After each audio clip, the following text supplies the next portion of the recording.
So Maria, now we're at the cellar, right? Yes. This is where the magic happens.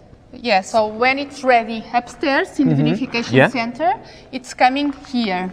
We keep the wine in this great, we call it balseiros. Balseiros, and we do keep it here from October till December. In December we do rack to those Tawny, and we keep it for long periods.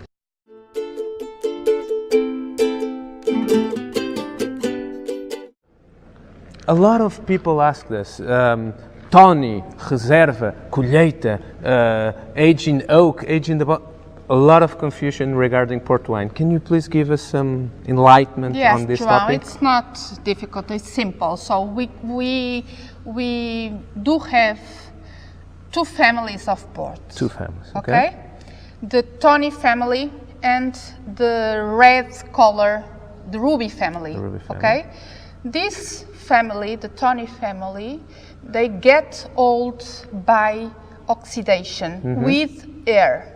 Okay. This family, the ruby family, without air. So we keep the red color in this family. The red color change in this family. Okay. From red to orange to yellow with the aging.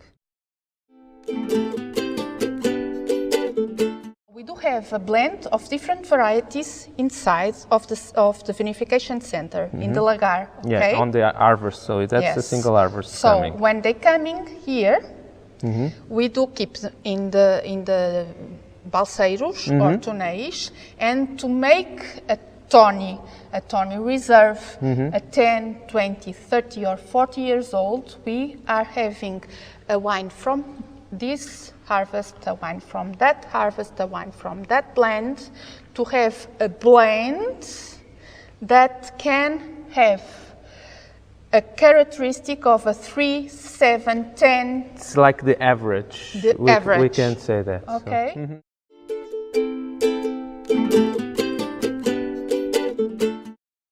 We need to keep the color.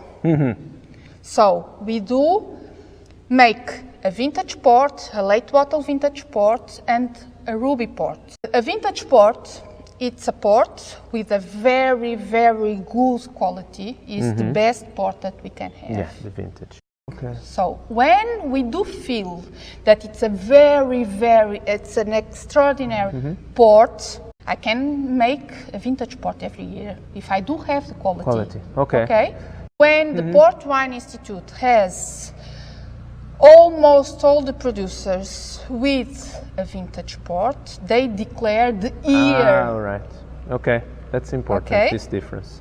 Okay, so when there are these we exceptional years sometimes, and they declare ever, but other way around, you have an excellent opportunity, and you say, look, let's go for a vintage year. In Quinta Pacheca can be a year of vintage. But my next neighbor, door, no, it was a bad year. Of so course. that's a very interesting Okay. point. Okay. So when we do feel it's a very, very good, I'm going to the Port Wine Institute with my sample, and I will ask for the designation of vintage port. All right. And they say, yes, Maria, it's a very, very good port.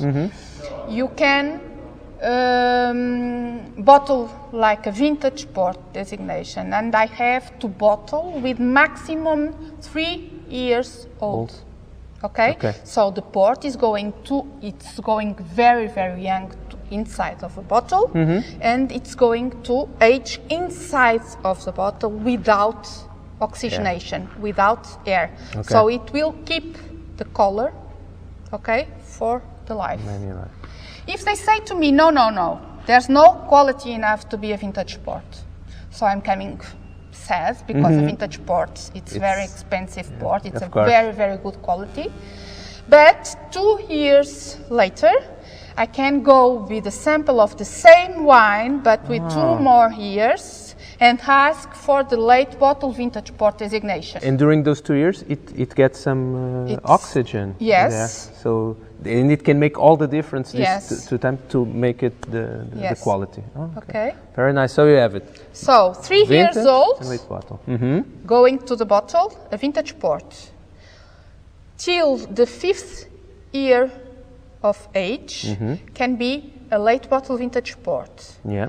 And we can keep it in the cellar with oxidation, but with less oxidation like a Tawny. To keep the red color, we can have a ruby.